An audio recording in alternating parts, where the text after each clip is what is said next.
अस्सलामुअलैकुम वीरो की हाल चाल है। ठीक ठाक हो? उम्मीद करदा खुश होवदे खुशहाल होवदे ते अल्लाह पाक तुहानूं खुशहाल रखे। अच्छा, गल अज तुहाडे नाल ये करनी सी ते कुछ चीज़ां होंदियां ने असी बाहर किसी जगह ते निकलने कुछ हुंदा वेखने तो वही चीज़ असी होर जगह ते अपलाई करन दी कोशिश करने पर वो नहीं हुंदी। उसकी एक वजह है भी पहला तुहानूं मैं एक ना गल सुनाना ते वजह फिर बाद दसना तुहानूं, क्योंकि गल सुन के बड़ी दिलचस्प गल है, वो तुहानूं आपे ही समझ आ जानी है। एक बादशाह सी ना, तो बादशाह शिकार नूं बाहर निकलिया, नाल उहदे सिपाही भी सन ते वो थोड़ा वाहवा दूर दुराडा निकल गया तो रस्ते च उन्हें एक जगह वेखी, उत्थे ना खाना बदोश जिन्ना बस्ती लाई हुंदी, कदी इत्थे कदी उत्थे उन्हां दी बस्ती सी।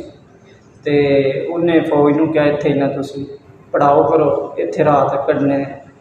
तो जी सिपाही उत्थे रुक गए तो उन्हें उत्थे रात कड्ढी। उत्थे एक बीबी सी ते उन्होंने राती वो बच्चा होया। बादशाह भी पता लगा भी आ बीबी वाल बच्चा होया। वो जी ठीक है। तो सुबह जदों हुई तो बादशाह ने काफले में कहा चलो चलीए।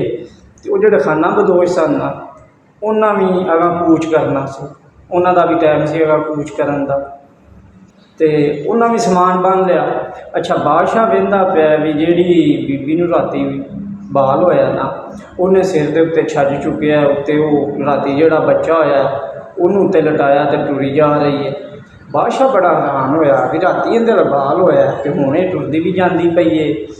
तो साडे तो उत्थे महल दे विच जनाब महाराणियां जिहड़ियां साडियां हुंदियां ने, वो 2-2 3-3 महीने जनाब उन्होंने यह प्रोटोकॉल इंज करो वो करो, वो फिर भी आंदियां ने जी साडी तबीयत नहीं सही, ये तो बड़ा निज़ाम होर महंगा है। वो जान के करदियां ने, हुंदा उन्होंने कुछ नहीं, सिर्फ वो खिदमत करवांदियां ने, वो जान के जिहड़ा ना सारे खेखण करदियां ने। वो बड़ियां ड्रामेबाज ने। बादशाह दिल चाहता है भी चलो इन्हां दा मैं ना जाके सूत्र कत लाई ना, इन्हों मैं सही करना। अच्छा जी, शिकार तो बाद जदों वापस जाता है बादशाह, तो बादशाह जाके ना थोड़ी जी ना सख्ती करता है, इंज करो वो करो, इंज करो वो करो, फलां टमकान थोड़ा जहा ना हथ उन्होंने ना सख्त रखता है। वो उन्दियां शहजादी घर वालियां जिहड़ियां हुंदियां ने महाराणियां, वो आंदियां ने ये की होया बादशाह नूं, इहदी तबीयत नूं की सप सुन गया, ये बड़ा सख्त हो गया, अजीब किस्म का हो गया। खैरी मैरी गया सी शिकार ते, उन्हें जी वड्डी सी ना सियाणी, उन्हें पता करवाया तो उन्होंने गल समझ आ गई। तो उन्हें कहा चलो बादशाह नूं गल समझा लैने किसी तरीके नाल ही हुण समझानी है। तो बादशाह नूं फुल्लां दा शौक सी, बादशाह ने बड़ा VIP एक बगीचा बनवाया सी, तो उन्हें बड़े फुल बूटे लवाए सन, तो उन्हें तो उन्हें 1-2 माली भी रखे सन।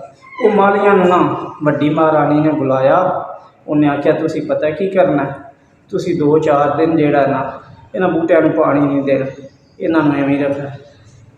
लो जी, मालियां ने एवें कीता, उन्हां पानी को ना 3-4 दिन दिता, वो बूटे जिहड़े सन ना वो मुरझा गए, वो फुल भी कोई ना निकले, वो मुरझाए तो उन्हें जान ही कोई ना बूटियां च। बादशाह ने बगीचे का चक्कर लाया जदों, तो बादशाह वेख्या इन्हें तो पानी नहीं लभा, तो ये मुरझाए पे ने, ये तो कमलाए पे ने, इन्हां दा त्रो भी मुक गया, ये दिन खत्म हो जान दे।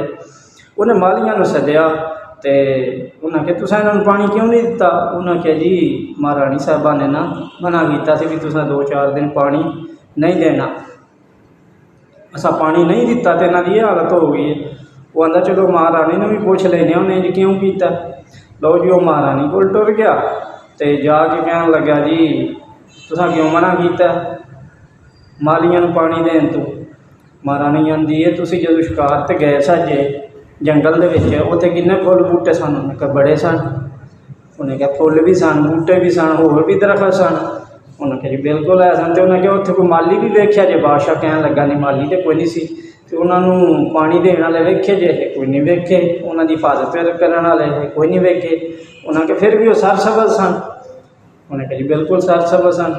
उन्हें कहा ये चीज़ है तू हुण बाहरों चीज़ वेख आया तो आके तो साढ़े ते सख्ती शुरू कर दी है, ठीक है। उन्हों का हिसाब हो रहे, साडा हिसाब हो रहे। तो महारानी कहन लगी जात मलूक नहीं हुंदी, जिहड़ा हालात या रहन सहन हुंदा वो मलूक हुंदा। ਤੇ ਅਸੀਂ ਹੁਣ ਇਸ ਤਬੀਅਤ ਦੀ ਮਾਲਕਾਂ ਵਾਂ ਕਿ ਸਾਨੂੰ ਉਹ ਸਾਰਾ ਕੁਝ ਨਾ ਹੋਵੇ ਤੇ ਅਸੀਂ ਨਹੀਂ ਬਚਦੀਆਂ।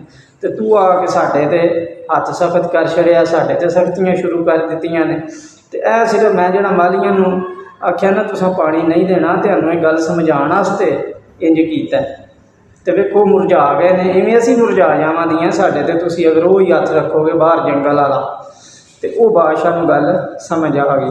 ਕਹਿਣ ਦਾ ਇਹ ਮਕਸਦ ਹੈ ਕੋਈ ਕਿਸੇ 'ਤੇ ਕੋਈ ਹਾਲਾਤ ਅਸਰ ਕਰਦੇ ਨੇ, ਕਿਸੇ 'ਤੇ ਕੋਈ ਹਾਲਾਤ ਅਸਰ ਕਰਦੇ ਨੇ। ਅਸੀਂ ਕੋਈ ਚੀਜ਼ਾਂ ਬਾਹਰੋਂ ਵੇਖ ਲੈਂਦੇ ਹਾਂ ਅਤੇ ਉਹ ਫਿਰ ਅਪਲਾਈ ਕਰਨੇ ਆ। ਜਿਵੇਂ ਦਵਾਈ ਕਿਸੇ ਨੂੰ ਮਾਫਕ ਜਿਸਮ ਨੂੰ ਆਉਂਦੀ, ਕਿਸੇ ਨੂੰ ਨਹੀਂ ਆਉਂਦੀ। ਇਹ ਚੀਜ਼ਾਂ ਹੁੰਦੀਆਂ ਨੇ, ਇਹਨਾਂ ਚੀਜ਼ਾਂ ਦਾ ਖਿਆਲ ਰੱਖਿਆ ਕਰੋ ਅਤੇ ਇਹਨਾਂ ਚੀਜ਼ਾਂ ਨੂੰ ਬੜਾ ਵੇਖ ਸੋਚ ਕੇ ਅਤੇ ਫਿਰ ਅਪਲਾਈ ਕਰਿਆ ਕਰੋ। ਉਮੀਦ ਕਰਨਾ ਅੱਜ ਦੀ ਗੱਲ ਤੁਹਾਨੂੰ ਬੜੀ ਅੱਛੀ ਲੱਗੀ ਹੋਵੇਗੀ। ਅਤੇ ਵੀਡੀਓ ਨੂੰ ਲਾਈਕ ਕਰ ਦਿਓ, ਚੈਨਲ ਨੂੰ ਫਾਲੋ ਕਰ ਦਿਓ। ਅੱਲਾ ਹਾਫਿਜ਼।